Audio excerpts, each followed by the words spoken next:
Hello and welcome to Our Town, Our Government. How does it work? My name is Juanita Dangle and the topic today is the New Hampshire House of Representatives. My guest today is Janine Nodder, the Deputy Republican Floor Leader and currently the highest ranking Republican woman in the New Hampshire House of Representatives. Janine has been a state rep for the past 10 years from the town of Merrimack. And she has been on the Committee of Science, Technology, and Energy for 3 terms. And prior to that, she was on the State Federal Relations and Veterans Affairs Committee. Janine is also a past president of the New Hampshire Federation of Republican Women and is a founding member of Dr. Samuel Blumenfeld's Literacy Foundation. Janine got her start in politics in the late 1980s when she learned about the men who were left behind in Vietnam. She was a POW, MIA activist and freelance writer until her family grew in size.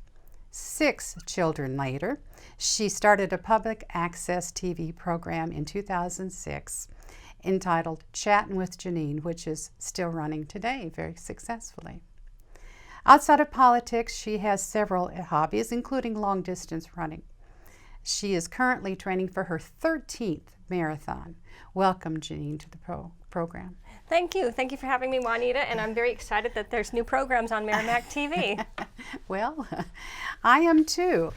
I've got a lot of questions to ask you today, so we're going to see if we can try to make this very quick. If you can make it, first of all, briefly tell us what prompted you to run for the New Hampshire State Rep?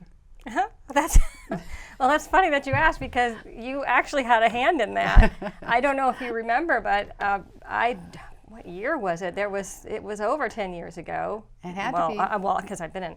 Yeah.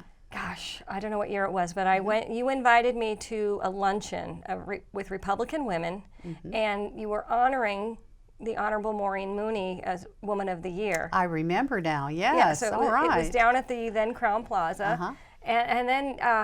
And I'd never been to an event like that before, but you and Maureen started talking and saying, I think Janine should take Vesteroy. I'm like, what? Huh? What? Oh, I do too. Will you write the letter of recommendation? So you two are talking and planning my future. And I'm like, what? Who's Vesta? And we are so glad that you did too. So I went through the training. It was political training. I learned a lot. The first time I ever saw the New Hampshire State House was April of 2008. And then in May, I traveled to Washington, D.C. with the group.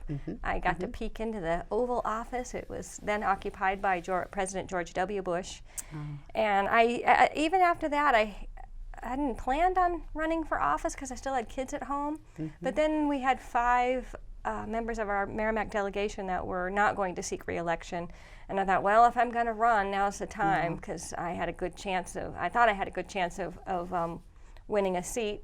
With 5 open seats, my name was known from the public access show, and also I was an instructor at the gym, the local gym, and half the town goes to the gym. So, well, we're glad that you decided to run. You've been very successful, and thank you for all that you've done up there. I understand it's been really kind of tough this year, but every year that you work up there, we really, really appreciate it.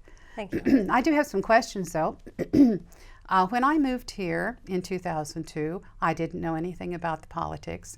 I still don't know much about the politics up here, so my questions probably are some that are asked by some of you at home. First of all, how many state reps are there in the State House? How many are from Merrimack? And how are the numbers apportioned? There's 400 seats. Merrimack has 8 representatives. And there used to be less than 400 seats, and they just kept adding seats until they decided that, no, we can't put any more seats in this house. So it comes out roughly every 3,000 people there's a representative. So that's... So if our population dips, we could lose a seat. Oh, so how many people do we have as state reps this year? We have 8. 8. We have 8 seats. Yeah. All right. When you first went to the State House, what did you expect? And is it what you expected to find? I remember my first day, the first House session, the speakers made a motion, and all those members, and all these voices, I'm like, what is happening? What are they voting on? Oh my gosh. Because the start of the session, they end the ending of the last session, and I didn't know what was going on. Well, so do they use things like Robert's Rules of Order to keep? They use Mason's rules. So I probably have an older copy at home. I'm still learning as I go. There's so many different procedures that can be brought about to make a bill pass or fail or tie up the proceedings. Oh my gosh. So how many days of the week are you up in Concord? I'm on the Committee of Science, Technology, and Energy, so we have our busy time. January, February, we have all the House bills, so we could be up there probably 2 to 3 days a week. And now we're switching gears. So March is the busiest time in the House where we have the session days. So we have less bills being heard in committee, more bills being voted on in the whole House. So this week I wasn't up there at all, which was actually kind of nice. Well, speaking of committees, how many committees are there? How do you get on a committee? And what do you do on a committee? Well, there are several committees, like Children and Family Law, Commerce, Criminal Justice, Environment and Agriculture, Executive Departments and Administration, Fish and Game, Health and Human Services and Elderly Affairs, Judiciary, Municipal and County, Public Works, Resources, Recreation and Development, Science, Technology, Energy, Transportation, Ways and Means. So there might be more than that. Those were just the committees that we had bills heard on the House floor in the last session day. Oh my gosh. At the start of when you're first elected, you fill out a card with your top 3 choices of what you want to be on. I had young kids when I was first elected, so I wrote state and federal, state and federal, state and federal. And thankfully I got put on state and federal. It wasn't a busy committee. There were some weeks I didn't have to go up at all. And that worked for me then. And I don't know how I got on Science, Tech, and Energy, but I'm on my 3rd term there, and I've learned a lot, and I'm actually grateful that they did put me on that committee because I have learned so much, and I'm still learning. Oh my. And it is a busier committee, but my kids aren't little anymore. So if I were to run, I wouldn't have to be up there 5 days a week. I wouldn't be committed. Unless you want to join finance. Now, Representative Dick Berry, he's been on finance, and there are weeks where he's been up there 7 days a week. Oh my. And when he was chair of Science, Technology, and Energy, he was up there. He'd go in on the weekends, and we don't get paid mileage if we go up there on the weekends. Well, how much do you get paid? We get mileage, and I don't know what the federal rate is right now. I'm in leadership, so I do go up more often than I used to. Representative Dick Hinch of Merrimack is the Republican leader, so he probably goes up more. Actually, I try to beat him there so I can tell him he's late, and vice versa. So it's not a salaried position? No, we get $100 a year, and we get it's $200 at the start of the biennium, and that's before taxes. So after they take out taxes, it's about $187. Then we buy our name tags, we buy our cards, buy our license plates. And a license plate, if you see the number, like mine is 4x4, I'm short and fat. But I don't have that one on my car. I have a deputy Republican floor leader. Nice, nice. All right. Well, committees. I've heard that the letters ITL and OTP. Could you explain what they are and what they do? That's a motion. So I'm just going to look at random. Not that one. That one was very contentious. We'll find another one. Okay, requiring a background check for commercial firearms sales. The majority wanted to pass this bill. The minority did not. So the majority motion was ought to pass. The minority, which I'm in the minority, is inexpedient to legislate. No, I don't want this. No, I don't any of the gun bills. If there's a gun bill that's going to limit my Second Amendment rights, I'm going to vote no. And the voters of Merrimack know that because I've been very clear for 10 years. And when I get emails, I make sure that I answer the ones that are most pertinent. If it's somebody from out of town on a finance issue or municipal and county that I'm not well versed in, I let somebody else respond to those, but this one's important. A committee actually hears the bill. So you want to hear how that works? Oh, yes, I do. Okay, so let's take this bill. House Bill 1379, requiring a background check for commercial firearms sale. It was heard in the Committee of Criminal Justice and Public Safety. Whoever the sponsor was presented the bill to the committee. The committee has about 20 people on it, 20 representatives. And they had the hearing. So they presented the bill. The committee asked the sponsor questions. Maybe some co-sponsors wanted to also say a few words. Members from the public wanted to participate in the hearing. Those who couldn't be there in person may have sent an email to the committee members. They may have tried to call the committee members. Some people actually still write letters and pop it in the mail, say don't vote for this or do vote for this. And then the committee might choose to have a work session and discuss it. They might have a subcommittee where maybe 4 or 5 members will get together and work on the bill. And then the committee comes together in an exec session and they vote on the bill itself. And the vote was 11-9 to pass this bill, this requiring a background check for commercial firearm sales. So if you are a pro Second Amendment person, you would not like Okay, that so this but it, was ought it to came pass. out of committee as ought to pass. And it was voted on. It was a roll call vote. The vote was 196 to 152. How are bills introduced? And say you want to introduce a bill. Do you write it? No, we have people there at the State House that are paid to write the bills with the legal language. I know when I was a freshman, I had 100 ideas and I just wanted to hit the ground running and change the world because that's what freshman legislators do. And I put in several bills and less as time went on. And I just had one constituent approach me this year, asked me to put in a bill for him. And he had asked all 8 of the Merrimack representatives to put in this bill. And the email came at a busy time. I didn't even see it. I got a call from someone else that said, this man would like this bill put in, and no one's responded. I'm like, oh. So I searched and searched, and I found the bill, and I apologized profusely. And he is a constituent, and I said, I'll put the bill in for you. It was, I don't know if you remember the homework at the town level. There was that homework warrant article that there were parents that wanted the homework to count because they think it would help their child when they go to college. And now my child did his homework regardless of whether or not it was going to count because he was a studious student. Now, not all children want to do their homework.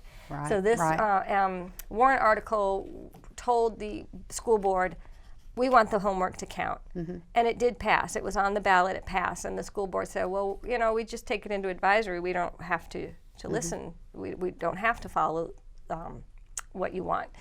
And that didn't go over well with some of the parents and some of the voters thought, well, shouldn't we have recourse through the state to make them listen to our wants?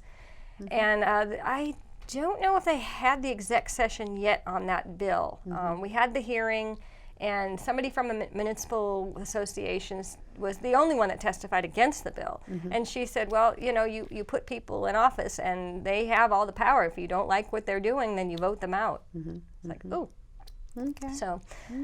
So if I were a constituent, which I am, and I want something presented as a bill, I would go to one of my state reps and ask them to put it in. Now they might choose not to. There's some bills that are contentious, and like I will never put in an anti-Second Amendment bill. And if you don't like that, then you don't vote for me. Or go to a different state rep. All right. Also, sponsors and co-sponsors. Do you need them, and how many should you have? You don't need them. The jury's out on that one. Some say that it shows you have support for the bill. I don't know. You can have, the prime sponsor is let's say it's a House bill. So if I put in a bill, I can have 9 other state representatives co-sponsor the bill. If I have more than that, they can still sponsor, but their name won't be on the paper itself. Okay. It'll be on the books that they're sponsors. You can have as many senators as you can get. Oh, so you can have both the House and senators. Yes. Oh, nice. And vice versa. So I was a co-sponsor of Senator Regina Birdsell's bill to save babies that are born alive instead of letting them die of neglect or whatever they do to make them not live. Well, every bill that is submitted, does it get voted on? Yes. Every bill has its day. So that's why there are so many bills and it takes so long. Oh yeah, there's like 1,000 in the House. Oh my gosh. So we're really busy in the winter. January, February, the House is busy hearing bills, and then there's crossover day when we finish the House bills and they're all voted on in the House. Then they go to the Senate The Senate is very busy in the springtime hearing all the House bills, whereas I have time to do my yard work. I understand you're looking at something called a calendar, and there's a consent calendar, Yes. and then there's a regular. Can you explain that to us? Yes, the consent calendar are all the bills that the committees agreed upon together. Like the votes were 19 to 1, 20 to 0.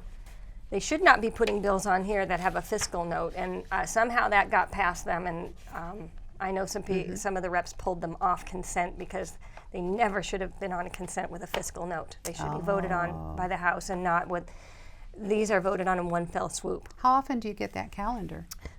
We usually get a calendar every week, but we don't always have a House session every week. Our busiest month is March. Okay. So March, I don't have time to breathe. So if I don't answer the phone. That's So why. the way that bills are passed in the House are, Well, we have the consent calendar, so those are voted on in one fell swoop. okay, Then we start with sometimes a bill is special ordered. Like the drug asset forfeiture bill was special ordered and heard first on our last session day because the mother of a Merrimack man who died of a drug overdose was in the gallery to hear the vote on the bill. She had testified in the hearing, so and that was kind of the House to allow that. And then we just go in order: children and family law, commerce, consumer affairs. and then you vote on them one by one, water. individually? So I understand there is something called a voice vote, a division vote, and a roll call vote. Could you tell us what the difference is? Oh, the voice vote. We have a lot of those. Like here's one from Commerce. I don't know what's wrong with my throat. House Bill 1662, relative to the purchase, use, and possession of tobacco products. No, that was a division vote, I'm sorry. Relative to fees and notices for applications for financial institutions. That was House Bill 1696. The vote was ought to pass with amendment. The committee vote was 17 to 3. It passed on a voice vote. All those in favor say aye, and the whole House said aye. Those opposed, and there's always a group where they say oppose everything, no matter what it is, just to be contrary.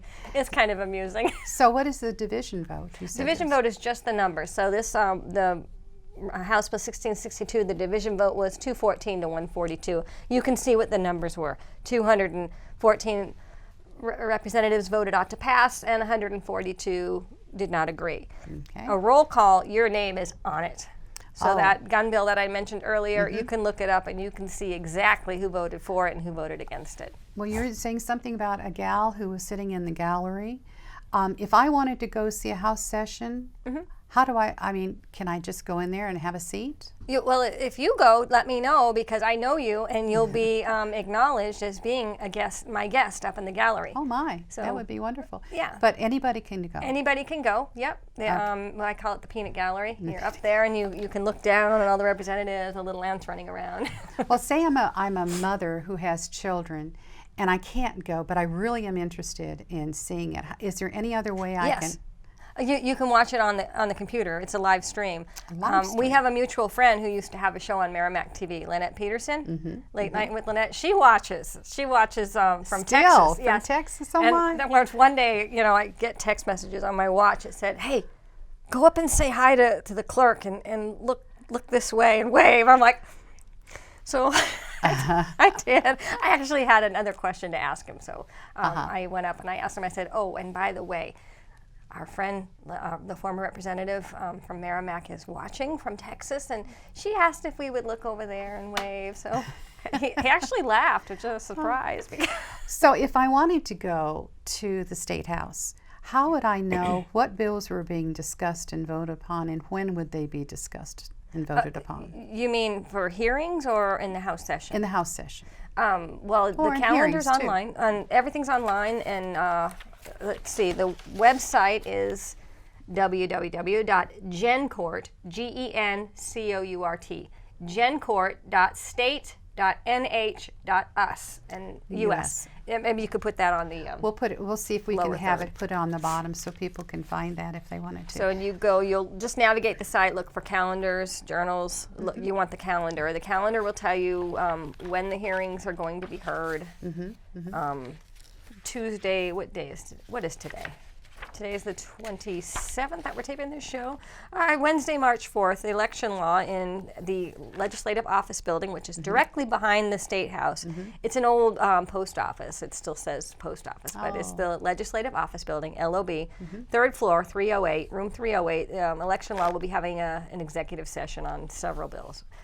My committee is going to be executing 17 bills on Tuesday. Oh, may my. flow into Wednesday. You'll be very, very busy.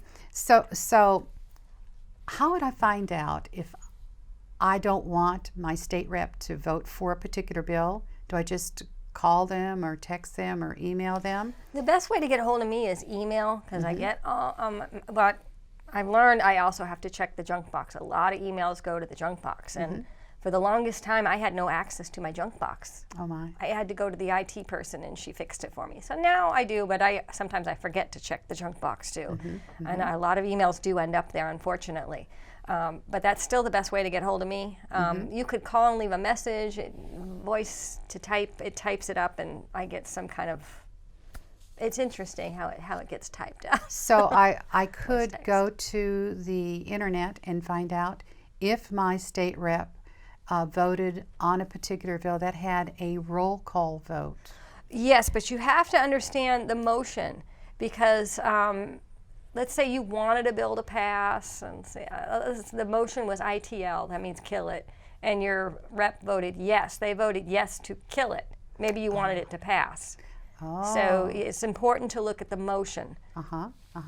And what does amendment mean when you're looking at the bill? Oh, amendments. There's always an amendment, and it changes the bill. Sometimes it's a simple change, just the language. There was a word missing, or the amendments are in the back of the calendar. We vote on the amendments first on the House floor, and then the bill. Sometimes there's floor amendments. The floor amendments usually don't pass. We still try. Bless their heart, they still try. You talked about crossover. What exactly is crossover, and why is it necessary? Well, crossover is when we finish all the House bills, and then we start hearing the Senate bills, and the Senate gets all the House bills, so we cross over. So they have to pass on both houses. I mean, in the House and the Senate. Before they go to the governor. Before they go to the governor. Yes. Well, so what happens if they don't agree? What happens if the Senate wants to put something in, the House wants to take something out? Well, then it goes to a committee of conference, and I sometimes call it horse trading. And it's just a few select representatives and senators that go to a committee conference. They sit around a little table and they argue, and sometimes they come to an agreement, and if they don't, then the bill dies. Oh, okay. That's what happened with one of the water bills last term. They couldn't. I think it was the Senate tried to tack on an amendment. The House didn't agree, and the bill ended up dying. But then the issues were brought forward in another bill. Oh, okay. So. When a bill is passed by both the House and the Senate, it's to go to the governor. Goes to the And what are the governor's options? Suppose he doesn't want a bill to pass. Oh, that's happened a lot this term. The governor has a lot of red pens, and he's vetoes. And his first veto of this term, somebody gave me a printed copy of it, with nice red letters, veto, and I have it on my desk. It's the first thing So I he see can that on. veto it. What are his other options? He could sign it into law, or he can let it sign without a signature. Governor Lynch often had bills passed That would without his pass signature. without a signature. Oh my. Well, you have really informed me. I hope this has informed everyone who's watching a little bit more about what actually happens at the House of Representatives and how your state representative is representing you. And if you have any ideas of what you would like, please contact one of your state reps and talk with them. I think that's about all the questions I have for right now, and it looks like we're going to finish early. So I'm very happy that we got it all in. Well, congratulations on Well, you're now a thank you. host on Merrimack TV. I am, and I'd like to thank everyone for watching, and we will see you next time from Our Town, Our Government. How does it work? Goodbye.